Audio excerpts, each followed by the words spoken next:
Salut tout le monde, ici Yanis, ravi de vous retrouver sur la chaîne dédiée aux voitures. Aujourd'hui, comme ces derniers temps, on va parler des modèles chinois. Installez-vous confortablement, il y aura beaucoup d'informations utiles. N'oubliez pas de vous abonner à la chaîne et de laisser un like. Alors, on parle aujourd'hui de la consommation de carburant du Tank 500, un sujet qui semble préoccuper beaucoup de propriétaires. On va décortiquer ça ensemble car il y a des choses à dire et surtout des questions à se poser sur la manière dont certaines préoccupations semblent être ignorées.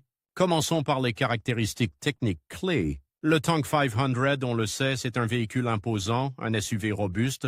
Il est équipé d'un moteur puissant, souvent un V6, qui offre des performances intéressantes, mais qui, avouons-le, a un appétit conséquent. On parle d'un poids conséquent, supérieur à 2000 kg, ce qui impacte directement la consommation. La transmission généralement automatique joue aussi un rôle. Il faut aussi considérer la taille des pneus, leur résistance au roulement et l'aérodynamique, qui n'est pas le point fort de ce type de véhicule. Tous ces éléments contribuent à une consommation qui peut rapidement grimper, surtout en conduite urbaine. On parle de chiffres qui peuvent facilement dépasser 12 litres au cent-kilomètre, voire plus, selon le style de conduite et les conditions de circulation. Il faut être réaliste, ce n'est pas une voiture conçue pour la sobriété. Maintenant, comparons-le à des produits analogues. On peut penser à des concurrents comme le Ford Expedition, le Chevrolet Tahoe ou encore le Toyota Sequoia. Ces véhicules, dans la même catégorie de gros SUV, affichent des consommations similaires, voire parfois supérieures. Cependant, l'écart de prix entre ces modèles et le Tank 500 peut influencer la perception de la consommation. Si on paie un prix élevé pour un véhicule, on s'attend souvent à une certaine performance, y compris en termes de consommation. Or, la réalité est que le Tank 500, malgré son prix, ne brille pas par sa sobriété. On observe des variations importantes entre les témoignages des propriétaires, certains rapportant des consommations plus élevées que d'autres, ce qui soulève des questions sur la qualité de fabrication, l'homogénéité des moteurs, ou encore la fiabilité des données constructeurs, et c'est là que le bas blesse. Beaucoup de propriétaires expriment leur mécontentement face à ce qu'ils perçoivent comme un manque de réponse du constructeur concernant ces problèmes de consommation. Des forums en ligne regorgent de témoignages relatant des difficultés à obtenir des explications satisfaisantes, voire une prise en charge des réparations. Certains évoquent des promesses non tenues, des délais de réponse interminables et un manque de considération pour les préoccupations légitimes des clients. Cette absence de communication transparente et efficace entre le constructeur et ses clients est un point noir qu'il ne faut pas ignorer. Le silence du constructeur face à ces critiques persistantes laisse un goût amer et soulève des questions sur la politique après-vente et le service client. Il est crucial que le constructeur prenne au sérieux ses préoccupations et mette en place des solutions concrètes pour améliorer la situation et restaurer la confiance de ses clients. L'image de marque est en jeu et une gestion efficace de ces problèmes est essentielle pour la pérennité du Tank 500 sur le marché. Alors, on parle consommation de carburant du Tank 500.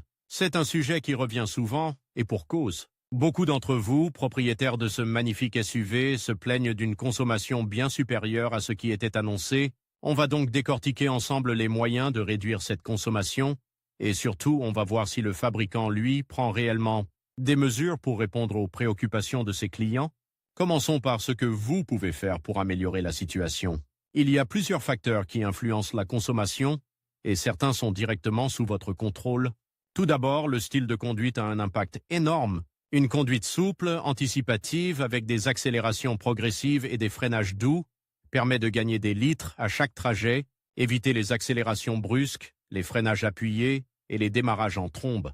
Croyez-moi, votre portefeuille vous remerciera. Ensuite, pensez à la pression des pneus.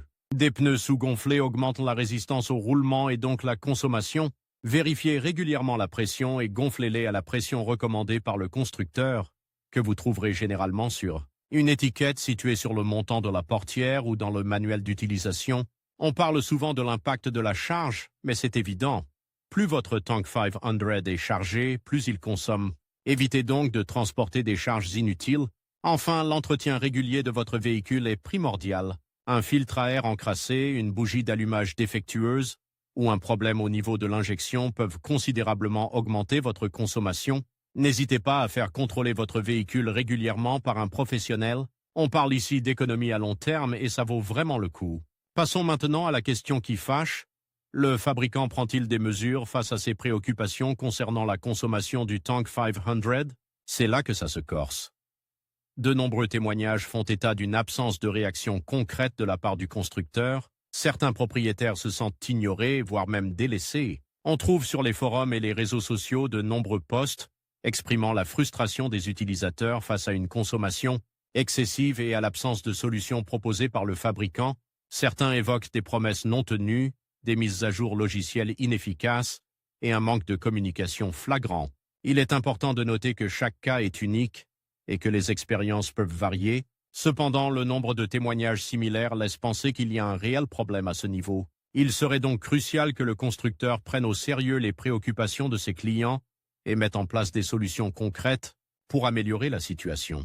Peut-être des mises à jour logicielles plus efficaces, une meilleure communication avec les propriétaires, ou même un rappel pour corriger des défauts de fabrication. L'avenir nous dira si le fabricant entend répondre aux attentes de ses clients et améliorer la consommation de carburant de son Tank 500. En attendant, n'hésitez pas à partager vos expériences en commentaire.